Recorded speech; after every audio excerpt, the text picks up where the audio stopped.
Shalom, selamat pagi saudara-saudara yang dikasihi Tuhan Yesus Kristus. Salam sejahtera buat saudara semua dimanapun saudara berada. Damai sejahtera dan sukacita oleh Roh Kudus melimpah senantiasa dalam hati dan kehidupan saudara semua. Pada saat ini kita akan merenungkan firman Tuhan berkaitan dengan prioritas kehidupan kita. 5 prioritas hidup.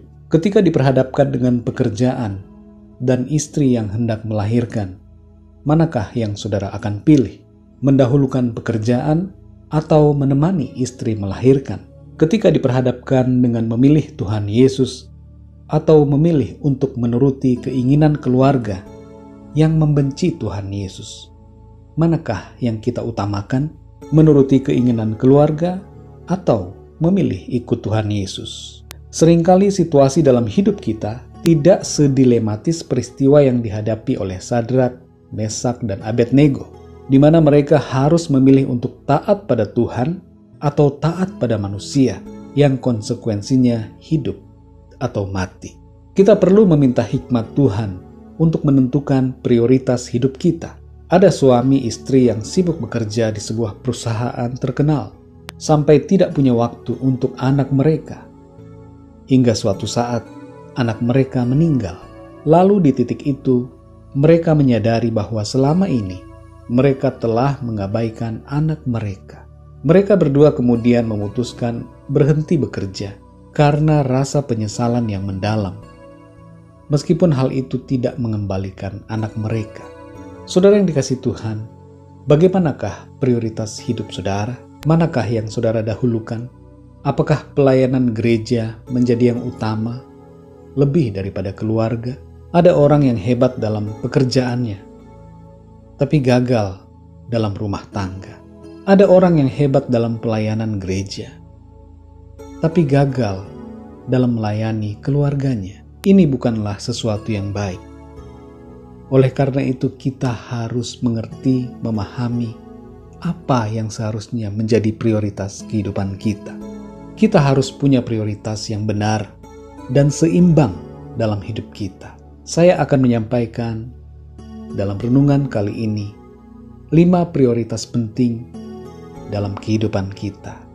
Yang pertama, saudara, Tuhan. Hukum yang pertama dan yang terutama adalah mengasihi Tuhan.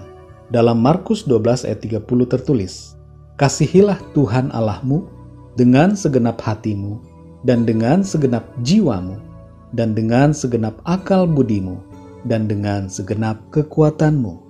Tuhan harus menjadi prioritas pertama dan utama dalam hidup kita, bukan yang lain. Dalam pengertian, jika hal-hal lain berusaha menjauhkan kita dari iman kepada Tuhan, dari melakukan perintah-Nya, maka kita harus mengabaikan hal lain itu agar kita taat kepada Tuhan. Contohnya adalah kisah Sadrak, Mesak, dan Abednego. Mereka setia kepada Tuhan dan tidak mau menyembah patung dewa raja. Meskipun diancam untuk dibunuh dengan cara dilempar ke dalam api. Contoh lain adalah ketika Yusuf digoda oleh istri Potifar untuk melakukan perzinahan dengannya. Yusuf lari dari istri Potifar itu karena ia mengutamakan Tuhan. Ketika ada pilihan nonton film atau berdoa, oleh karena digerakkan Tuhan untuk berdoa, manakah yang kita pilih? Nonton film atau berdoa? Bagaimanakah kehidupan kita? Sudahkah kita mengutamakan Tuhan? Ataukah kita masih cinta dosa? Masih menuruti hawa nafsu? Dan masih menomorduakan Tuhan?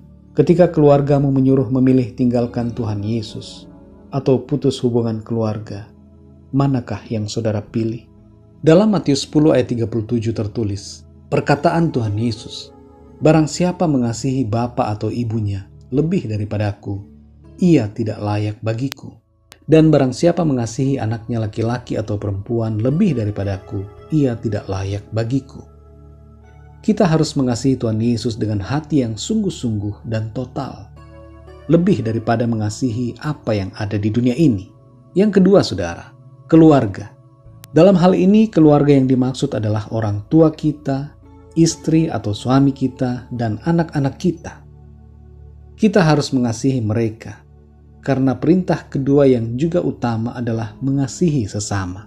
Dalam Matius 22 ayat 39 tertulis, "Dan hukum kedua yang sama dengan itu ialah, kasihilah sesamamu manusia seperti dirimu sendiri."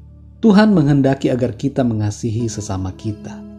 Tentu kita harus mengasihi semua orang, akan tetapi kita perlu memprioritaskan keluarga kita.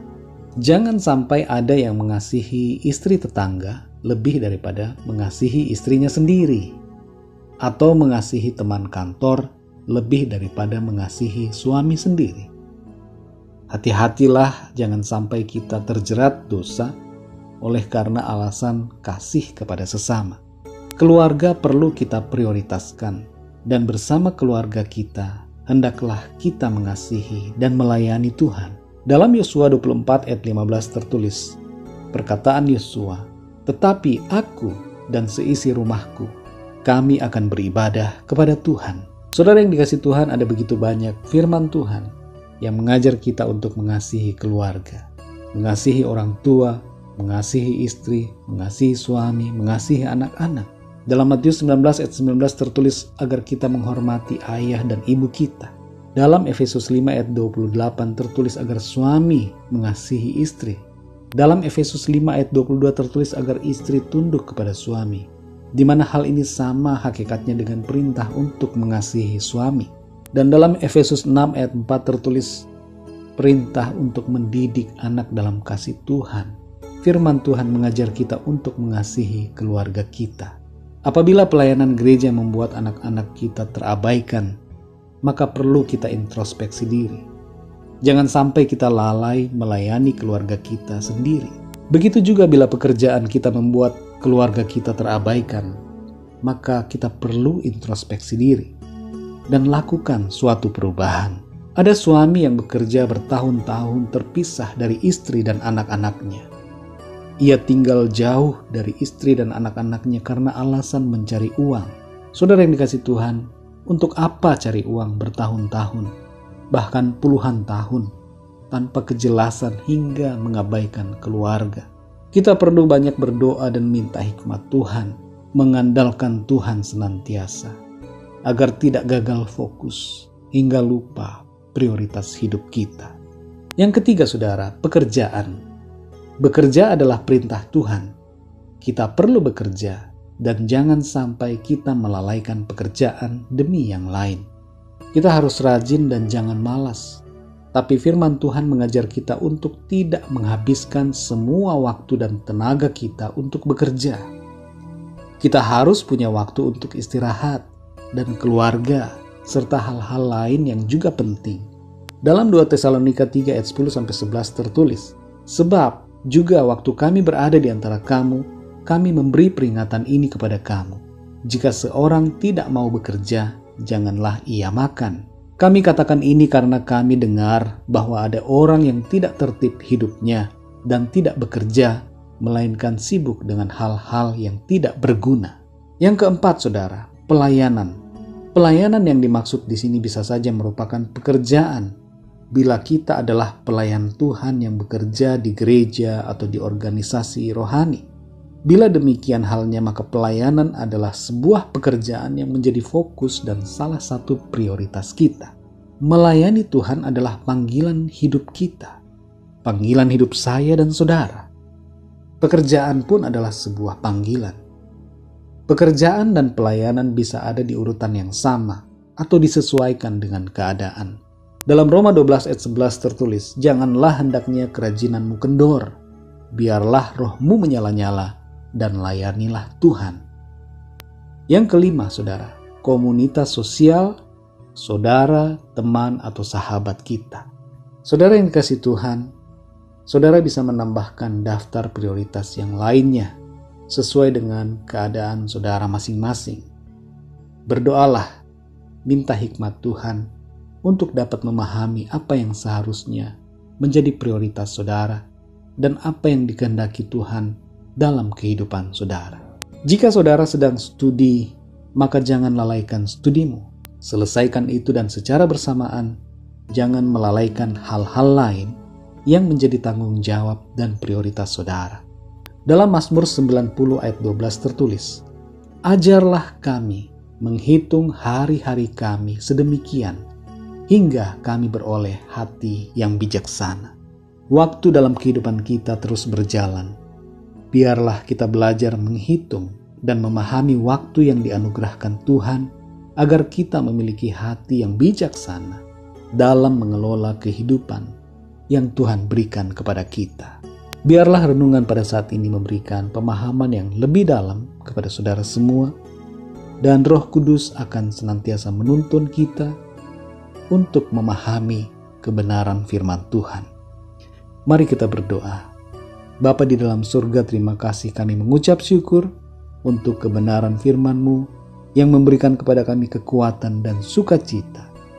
Ampuni kami kalau selama ini kami gagal dan lalai mengerjakan apa yang menjadi prioritas dalam kehidupan kami. Terima kasih Tuhan, Engkau mengingatkan kami untuk mengasihi Engkau dan mengutamakan Engkau lebih dari yang lain. Terima kasih karena Engkau mengingatkan kami juga untuk mengasihi dan mengutamakan juga keluarga kami. Tolong kami ya Tuhan, untuk kami mengerjakan tanggung jawab dan prioritas dalam hidup kami. Terima kasih Bapa. Kami mengucap syukur dan kami mohon pimpinan Tuhan, penyertaan Tuhan, tuntunan-Mu ya Roh Kudus dalam hidup kami. Berkati dan lindungilah kami sepanjang hari ini dan hari-hari selanjutnya. Terima kasih Bapa, dalam nama Tuhan Yesus Kristus kami berdoa dan mengucap syukur. Haleluya. Amin. Puji Tuhan, saudara yang dikasihi Tuhan. Tuhan Yesus memberkati saudara semua. Selamat beraktivitas dan sampai jumpa dalam renungan yang berikutnya. Haleluya.